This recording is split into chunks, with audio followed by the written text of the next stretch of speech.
Hey guys, welcome back to the video. Today we're going to take a look at Hyundai's latest map and software update here on this 2018 Elantra GT. Now Hyundai just released this update here earlier today and I've already gone ahead and downloaded it here on this SD card. Now I'm not going to go into extreme detail on how to download the update on your SD card or USB device, but I will cover it here quickly. And if you guys would like a little bit more detail, go ahead and check out my previous video where I go step by step on how to download that on your SD card or USB device. So let's not waste time and go ahead and check out the April 2022 update here in the Elantra GT. And I heard there might be a surprise in store that Hyundai actually got rid of the radio tubes on the radio screen. So that should be a happy surprise for many of us Hyundai owners. So the first thing you want to do is obviously download the latest Hyundai Navigation Updater tool. Now the link will be down in the description below to the website in which you can find the link to download, but they have a version for Windows and for Mac, so you want to choose the correct one for the computer you'll be using. Now once you guys have downloaded the latest map updater tool, you either want to create an account or log in with your previous map updater account. My account stayed the same from even years ago when it was a mail service, so if you guys have performed an update before, you should be able to use the same email and account you have used to log in before. If not, you'll want to go ahead and create an account. Once you have logged in, you'll want to find your vehicle here with the scroll bar and the various models. So we'll be doing an Elantra GT 2018. It looks like it wants me to download it to the hard drive of the computer first before transferring it to the SD card. So I'm going to go ahead and do that. Obviously, you need to make sure there's enough space on your hard drive, and it says it needs at least 39 gigabytes. Okay, so as we can see, the update just finished, so I'm just going to go ahead and hit copy to SD card. Okay, it's finally done copying to the SD card. That took a little longer than I would have liked, but I'm just going to go ahead and close the program. So now that we're in the car with our completed SD card, you'll want to leave the engine running for the update just so it has enough power for the battery and the battery doesn't die. You want to go ahead and insert the SD card back into the car.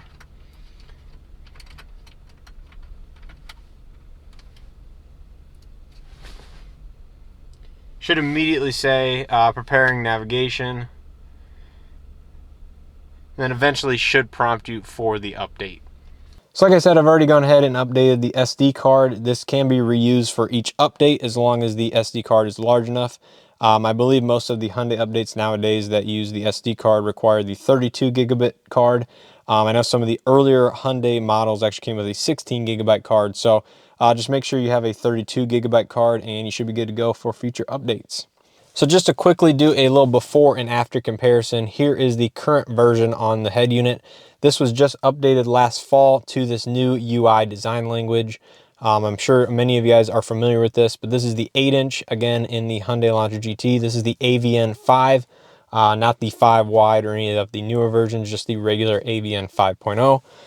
So here's kind of what the home screen slash side-by-side looks like. Here is the radio screen, which everybody absolutely hates, myself included.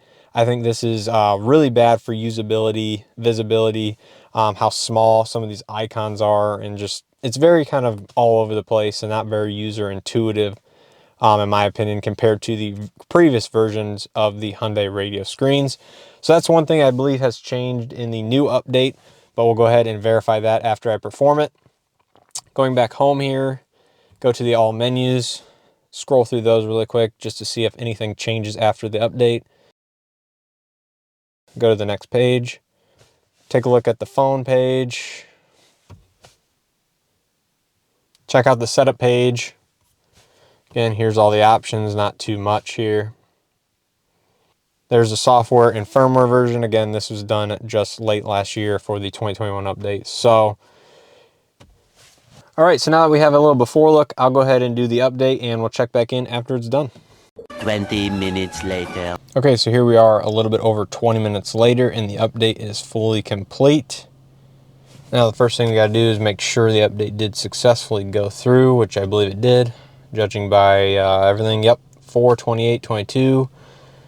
And it looks like we have the latest firmware. So we are good to go there. Radio screen, boom. They did change it. So gone are the tubes. Now, first impressions, they did organize everything a little bit better in terms of sizing everything. Presets are back on the left-hand side in a scroll fashion. I like all the visual art. It looks like, man, look at all those presets you got. Ton of presets over here, it looks like. Forward and rewind, pause. Song is down in the right-hand corner. Now, I heard there's some sort of channel art. I don't see anything so far. There it is.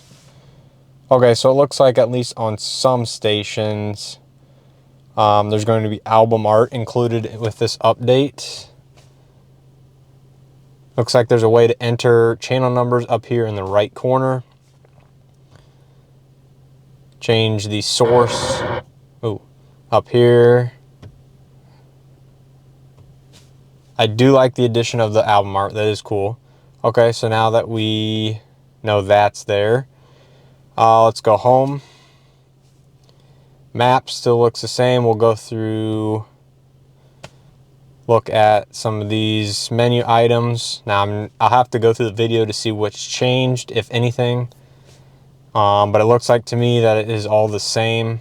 None of the icons look any different or anything like that. Going to phone. That looks pretty much all the same. Going to the map.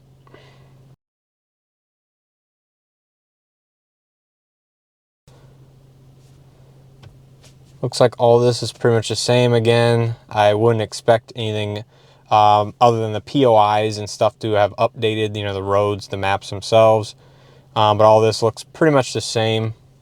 Okay, so as you guys can see, running through the update here, the main change is going to be that radio screen. Again, they got rid of the neon tubes. That was, again, just implemented on the Avian 5.0 in the last fall update, but has been around for quite some time on the larger 10.25-inch screens, as well as some of the new 8-inch widescreens. So, yeah, that is the main change that I've come across, in addition to, of course, the map and POI updates that Hyundai does through every map version update. But other than that, I really can't see too much difference or change in the software updates compared to the last fall update. It still has the same UI theme as the newer versions, with the dark blue and the black theme, kind of like a darker theme. And I guess we're just lucky that the Avian 5.0 was compatible, that Hyundai decided to push back the newer design language on this older system. So once again, I hope you guys found this video helpful, going over the May 2022 update here on the Avian 5.0 8-inch navigation screens. If you did, please hit that like button. Also comment down below what you guys think of the radio screen changes and anything else you guys have come across in doing this update on your car. Once again, if you guys would like a detailed step-by-step process, please check out my latest video, again, up in that card. That will show you guys how to download the update onto your SD card or USB device, and then go ahead and install it step-by-step here in the vehicle itself. So make sure you guys check out that if you guys need step-by-step instructions. Otherwise, hopefully you guys enjoyed this update and showing you what's new on the May 2022 update. And I'll also post the release notes that Hyundai usually does for each major update down in the description below if you guys would like to read through the changes they made for this particular software update. So once again, hopefully you guys enjoyed, and as always, I'll see you guys in the next video.